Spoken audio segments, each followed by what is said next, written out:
Je me rappelle avoir fait des tentatives de suicide. Et cette fois, je me suis dit, je vais me suicider, et je vais m'assurer que cette fois je meurs. Je voulais m'étrangler ce jour-là. Et j'ai dit à Dieu, Seigneur Dieu, si tu es réel, je veux te donner une chance de plus. Si tu es réel, rends-toi réel pour moi maintenant. Qu'au moment où je me relève, sur mes genoux, après t'avoir prié, qu'une personne frappe à cette porte et me parle à propos de toi. Je veux parler un peu de mon enfance et comment j'ai été sauvée. J'ai grandi dans une maison très abusive. Ma mère elle était maltraitée tous les jours. Mes frères et moi avons également subi des abus. Et je pense que la raison pour laquelle nous n'avons pas été battus, autant que cela aurait pu se passer, probablement, c'était parce que ma mère intervenait et nous défendait toujours. Et ma mère prenait des coups, tous les jours.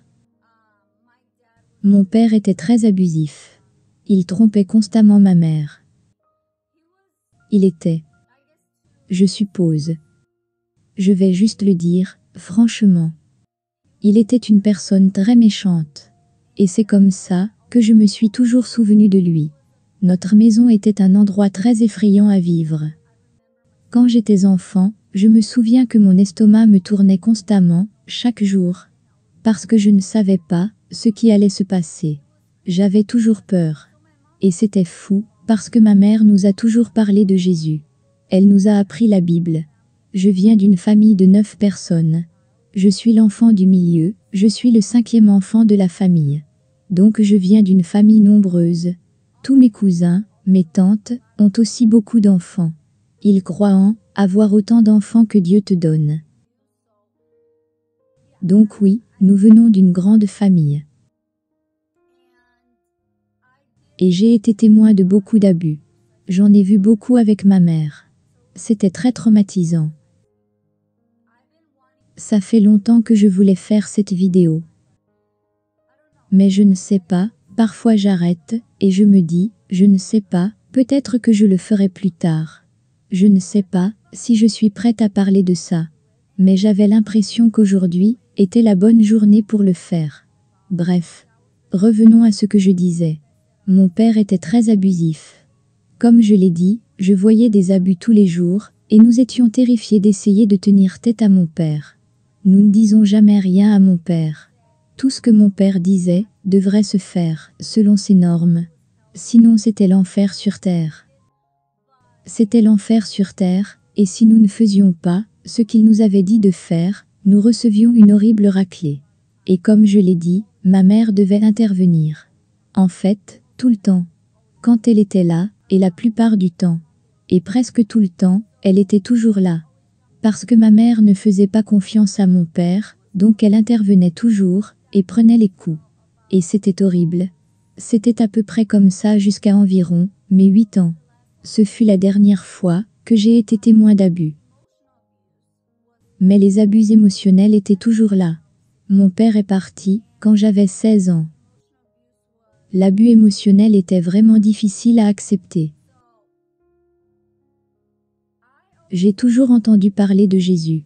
Nous avions l'habitude d'aller à l'église. Tous les dimanches, dans une église roumaine du comté d'Orange. Si vous êtes de la Californie, vous avez probablement entendu parler du comté d'Orange. Nous avions toujours l'habitude d'aller dans des églises roumaines dans le comté d'Orange. Il y a beaucoup d'églises roumaines. Elles sont toutes à peu près pentecôtistes. Je me souviens d'être allé à l'église comme je l'ai dit, pratiquement tous les dimanches, et je ne comprenais tout simplement pas. Je ne comprenais pas pourquoi les gens vont à l'église. Pourquoi les gens sont sauvés? Pourquoi devons-nous être sauvés? Pourquoi devons-nous être chrétiens? De quoi s'agit-il? Et pendant longtemps, aussi loin que je m'en souvienne, j'ai toujours été athée. Je ne croyais pas en Jésus. Je pensais que c'était juste la chose que les gens font, parce qu'ils ont grandi de cette façon. Et c'est tout ce qu'ils savent, et ils ne savent pas mieux. Et en fait, j'ai commencé à en vouloir beaucoup aux chrétiens après être allé à l'église un jour. Je ne l'oublierai jamais. J'avais alors porté cette jupe, et je me souviens même de toute la tenue que j'avais portée.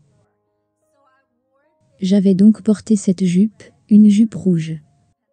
C'était comme une jupe crayon, et elle allait au-dessus de mes genoux. Mais quand je me suis assise, elle est allée un peu au-dessus de mes genoux. Et j'avais porté comme une chemise blanche, similaire à celle-ci. Je me souviens que cette vieille dame m'a tapé sur l'épaule, sur mon épaule droite. Je me tourne donc, et elle me dit, « Tu sais, la façon dont tu es habillée, tu vas aller directement en enfer. » Vous n'avez aucune idée. Cela a produit un profond effet sur ma vie. Depuis que j'ai entendu cette dame dire ça, j'ai littéralement commencé à en vouloir aux chrétiens. Donc chaque fois que quelqu'un essaie de venir vers moi, disant Jésus t'aime, ou que Dieu te bénisse, j'étais juste comme, oh mon Dieu, des gens stupides, ignorants. Juste pathétique, honnêtement, des faux, parlant tous de l'amour, et de l'amour de Dieu. Et donc depuis que cela est arrivé, j'ai commencé à détester les chrétiens. Avant je m'en fichais vraiment, c'était comme n'importe quoi. Mais, j'étais en même temps un peu curieuse, en même temps je ne l'étais pas. Parce que comme je l'ai dit, mon père, il connaissait la Bible entièrement. Il a lu la Bible plusieurs fois, mais il ne l'a jamais suivie. Il trompait toujours constamment ma mère. Était abusif, buveur, sortait, rentrait à la maison à 2 heures du matin, s'en fichait. Il n'y avait pas de règles pour lui, pas de limites. C'était essentiellement lui qui était le roi. Et étant témoin de cela, cela a également commencé à créer du ressentiment en moi. À l'idée même que Jésus soit Dieu, et l'idée de Dieu. J'ai commencé à en vouloir, et à détester même le nom de Jésus. Parce que j'étais comme, quel genre de Dieu permet de telles choses? Et s'il est réel, je ne veux même pas en faire partie. C'était fou. Donc avec tout ce qui se passait dans ma vie, témoin de tant d'abus, et puis que cette dame me dise ces choses, cela m'a fait en vouloir, à tout ce qui a à voir avec le christianisme. La dernière fois que mon père a battu ma mère, je ne peux pas l'oublier. J'ai encore l'impression, très clairement, comme si ça venait juste de se passer, c'était donc l'anniversaire de ma mère. L'anniversaire de ma mère se déroule la veille de Noël. Et ma mère a reçu une raclée, tellement horrible, ce jour-là. Il la jetait partout, attrapait ses cheveux, et la balançait par terre. Et en même temps, il lui donnait des coups de pied. Et je me souviens, j'ai la chair de poule rien, qu'en parlant de ça maintenant.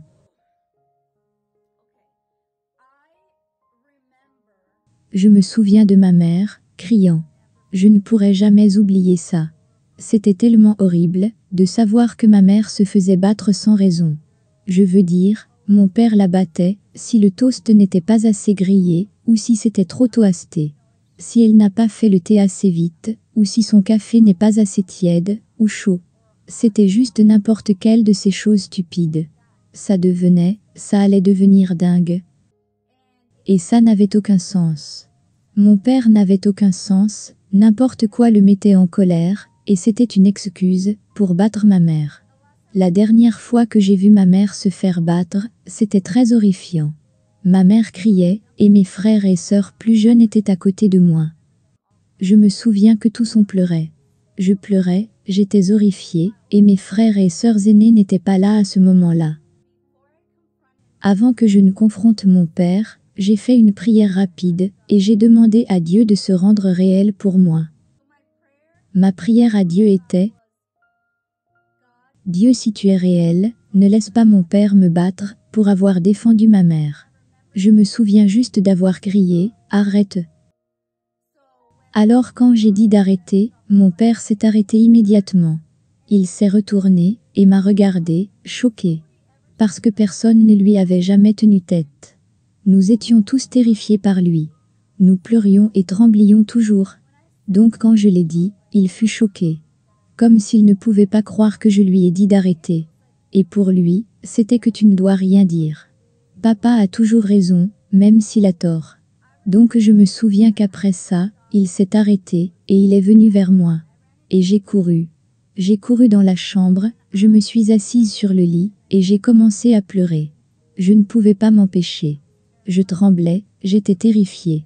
Et mon père a dit, tu sais, je ne vais pas te battre cette fois, mais ne t'immisce jamais dans ce que papa fait. Ta mère est mauvaise. Et j'ai juste commencé à pleurer. Et j'ai dit, papa, je ne comprends pas, pourquoi tu veux que nous détestons maman, mais que nous t'aimions? Pourquoi? Elle est notre mère. Mon père ne m'a jamais donné de raison. Il a juste dit, papa a raison. Il sait ce qu'il fait. Vous devez simplement obéir. Et j'ai juste commencé à pleurer. Je me souviens d'avoir pleuré. Il vient de dire que j'ai de la chance qu'il ne m'ait pas battue. Mais vous savez, la partie la plus folle est que même après avoir fait cette prière, après environ une semaine, j'ai littéralement juste oublié ce pourquoi j'ai prié. Et j'ai fini par retourner à l'ancienne mentalité, que Dieu n'est pas réel. Il n'y a aucune preuve. Je dois le voir. J'avais toujours un peu ce type de personnalité. Je dois voir avant de croire. Je dois le voir devant mon visage, je dois avoir un certain type de preuve. C'est comme si quelqu'un me dit que Jésus est réel, tu dois me montrer la preuve qu'il est réel. Ne le dis pas simplement. En gros, beaucoup de gens peuvent dire beaucoup de choses, mais pour moi, c'est une question de preuve. Ne vous contentez pas d'en parler. J'ai besoin de voir des preuves. Donc, cela a eu un effet si profond sur moi, qu'environ une semaine après, j'ai tenté de me suicider. 2 fois. J'avais juste 8 ans. Ma mère avait tellement de prescriptions médicales, des médicaments dans son tiroir, et beaucoup d'entre eux n'étaient pas utilisés. Je pense même que certains d'entre eux ont probablement expiré. Je ne plaisante pas. Il y avait probablement plus de 30 flacons là-bas. Je ne savais pas quels étaient ces médicaments, je m'en fichais même. Tout ce que j'ai dit à Dieu, j'ai dit une petite prière. Et j'ai dit Dieu, si tu es réel, fais que je meure, et sors-moi de cette misère. Je ne veux plus être ici. J'en ai fini. J'ai donc pris un flacon tout entier de médicaments. L'un des 30 flacons, comme je l'ai dit, je ne sais pas ce que j'ai pris.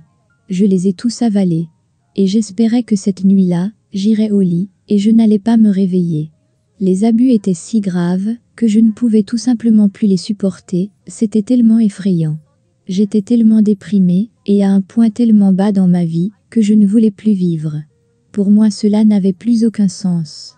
Pourquoi devrais-je être ici, n'a plus aucun sens. Pourquoi suis-je même ici? Quel est le but? Et, je me souviens que cette nuit-là, je me souviens de cette nuit, en espérant que si Dieu est réel et m'entend, et se soucie assez de moi, pour prendre ma vie, alors je ne serai plus jamais misérable. Alors je n'aurai plus peur, je ne serai plus déprimée. Mon père était tellement mentalement et émotionnellement abusif.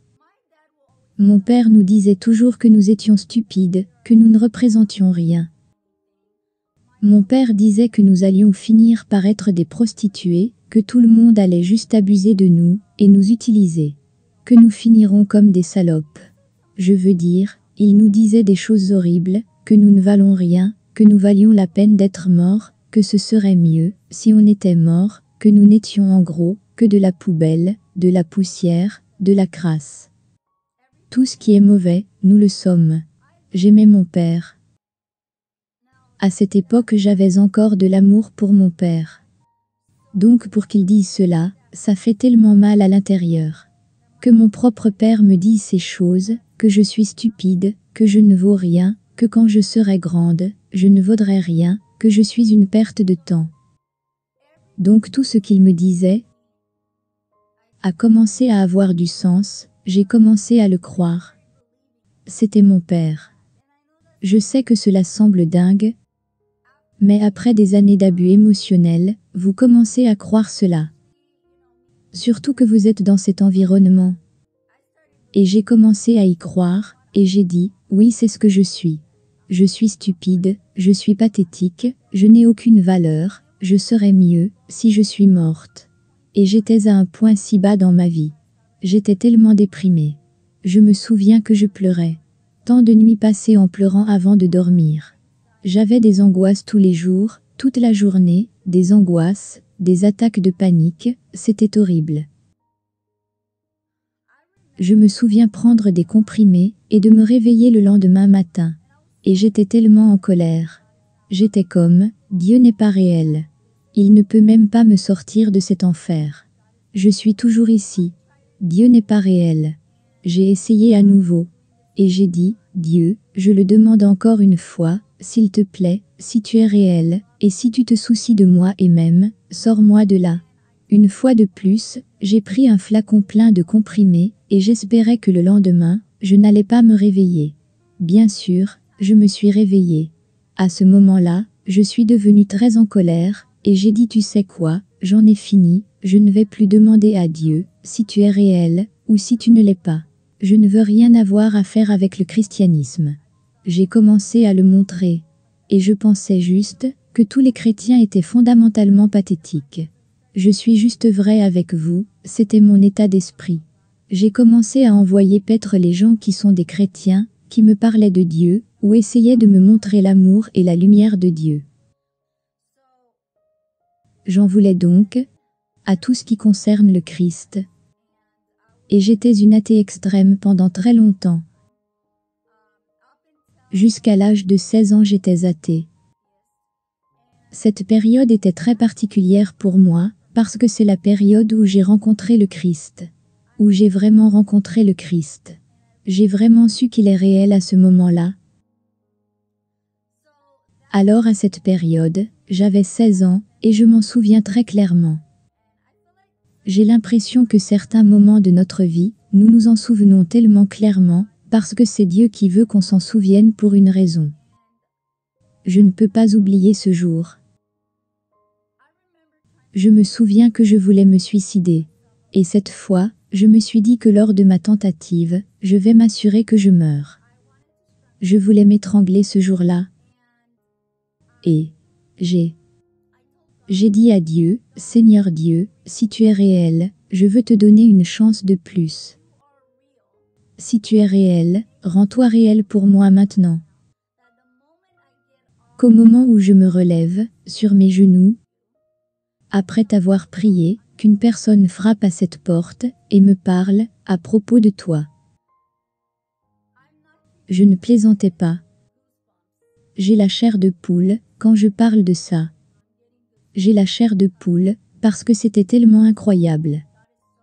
Dieu est si bon. Quand vous demandez vraiment à Dieu de se révéler à vous, et de se montrer à vous, qu'il est réel, il le fera. Mais vous devez vraiment le croire. Vous devez vraiment croire ce que vous priez. Pas seulement une prière sans aucun sens, où vous essayez de défier Dieu, et essayez de vous moquer de lui, Dieu ne va pas se déranger. Dieu ne va pas perdre son temps à faire des blagues, ou juste essayer de faire passer Dieu pour un vilain méchant, ou essayer de faire passer Dieu pour un clown. Dieu connaît nos cœurs. Donc Dieu savait dans mon cœur que j'étais sincère. Plus tôt ce jour, j'ai dit à mes 2 jeunes sœurs de s'assurer qu'elles partagent mes vêtements, que je vais me suicider. Je vais partager mes vêtements, assurez-vous de les partager, divisez-les entre vous, et ne vous disputez pas sur cela. Et elles m'ont regardé avec un air, que dit-elle? Elles ne savaient pas que j'allais vraiment le faire. Elles ne l'ont même pas compris, parce que les 2 précédentes, tentatives de suicide ratées, je n'en ai parlé à personne. Au moment où je me suis relevée, on a frappé à la porte. J'étais comme, quoi? Ma mère est allée ouvrir la porte, et je suis allée m'asseoir dans le salon.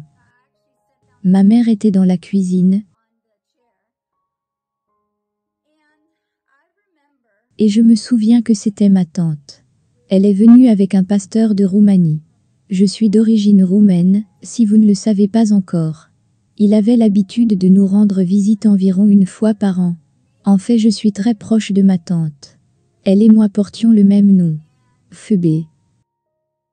C'était dingue parce que voilà la chose.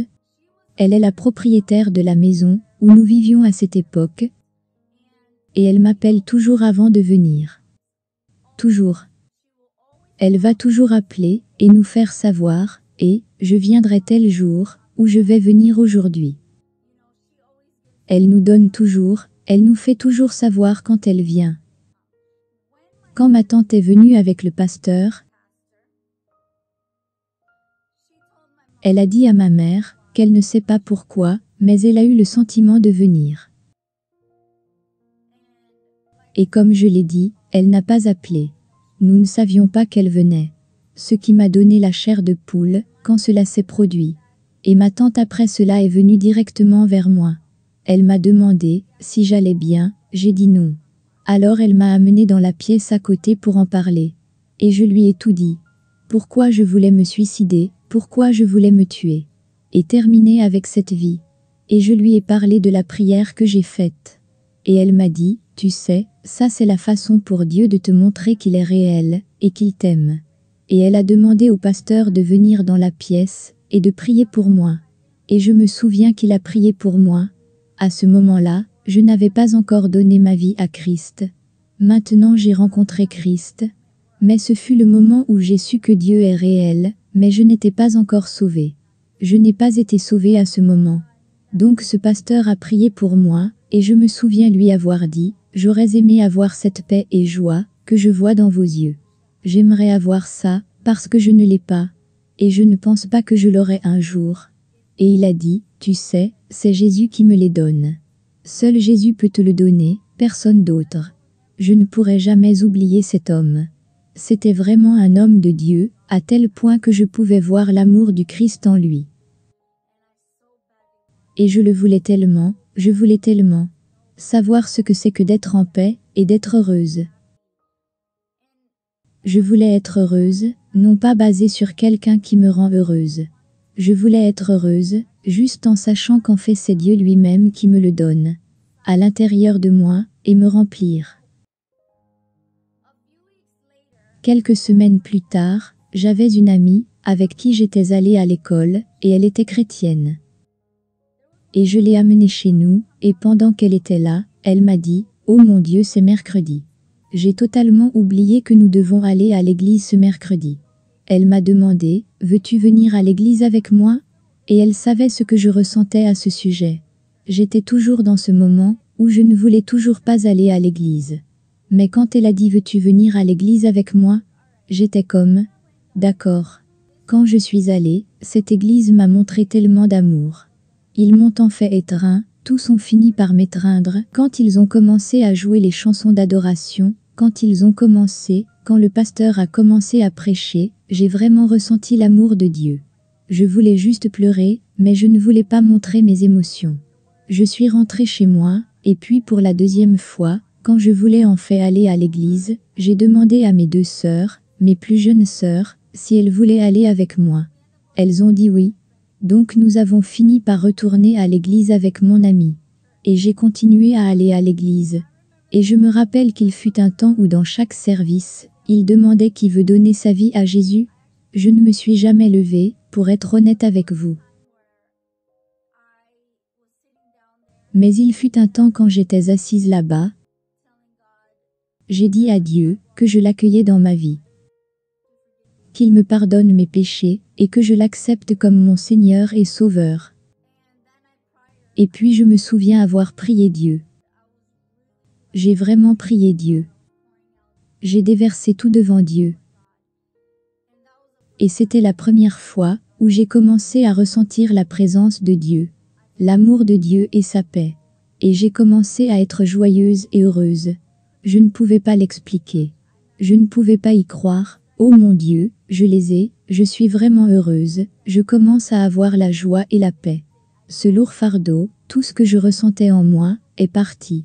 Je me sens heureuse, je ressens la paix, je ressens de la joie, et j'avais l'impression que je vivais enfin. Je respirais enfin. Je me sentais enfin vivante. Et c'est comme ça que j'ai été sauvée. Ce fut un processus. J'étais si heureuse. Et donc c'est comme ça que j'ai rencontré le Christ. Et depuis ce jour, ma vie n'a plus jamais été la même. Oui, j'ai traversé d'autres épreuves, et il y a eu d'autres moments, des histoires dont je veux parler, et vous le faire savoir. Certaines choses que j'ai vécues dans ma vie. Mais c'est comme ça que j'ai rencontré le Christ. Et mon but en faisant cette vidéo est de vous faire savoir que Jésus est réel. Et que si vous voulez vraiment savoir s'il est réel ou non, demandez-lui vous-même. Demandez-lui de se faire réel pour vous. Soyez précis. Parce que Dieu peut tout faire. Mais il ne le fera que si vous le pensez vraiment. Ce n'est pas jouer à des jeux. Si vous voulez vraiment, vraiment savoir, parce que vous voulez savoir, il se rendra réel pour vous. C'est quelque chose que Dieu ne permettra jamais, jamais, que vous ratez. Dieu relèvera toujours ce défi, et il se montrera toujours réel.